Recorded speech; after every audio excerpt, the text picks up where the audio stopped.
warahmatullahi wabarakatuh. Halo semuanya, perkenalkan nama saya adalah Tia Nur Khalifah.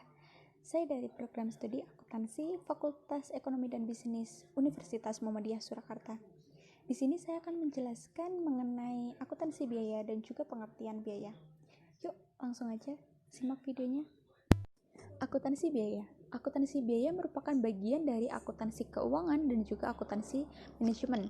Nah, keduanya sama-sama memiliki fungsi sebagai penyedia laporan keuangan yang bermanfaat bagi seseorang untuk pengambilan keputusan. Antara akuntansi keuangan dan akuntansi manajemen itu memiliki beberapa persamaan, dan di sini saya akan menjelaskan beberapa persamaan tersebut. Persamaan yang pertama, yaitu pengguna laporan dan tujuannya. Pemakai laporan dan tujuan mereka. Pemakaian laporan ini terdiri dari internal dan eksternal, seperti pemegang saham, kreditur, kemudian ada analisis keuangan atau akuntansi, dan instansi pemerintah lainnya. Tujuan mereka adalah yaitu untuk memberikan laporan dan digunakan oleh orang pengguna laporan tersebut untuk mengambil keputusan.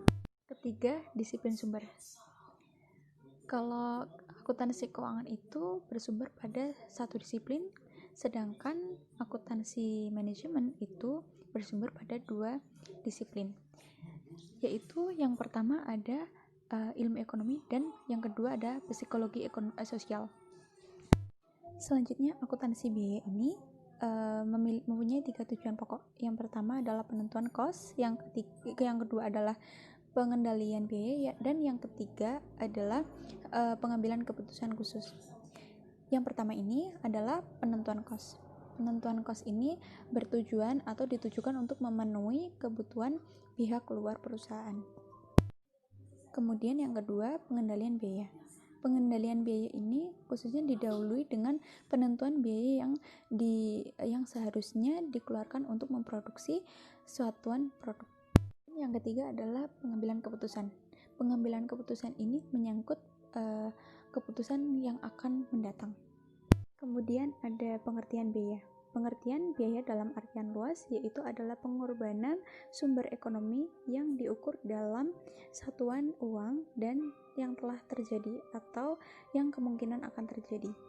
Ada 4 unsur pokok dalam definisi biaya. Yang pertama adalah biaya merupakan pengorbanan sumber ekonomi, dan yang kedua diukur dengan satuan uang, dan yang ketiga adalah yang terjadi atau yang akan datang.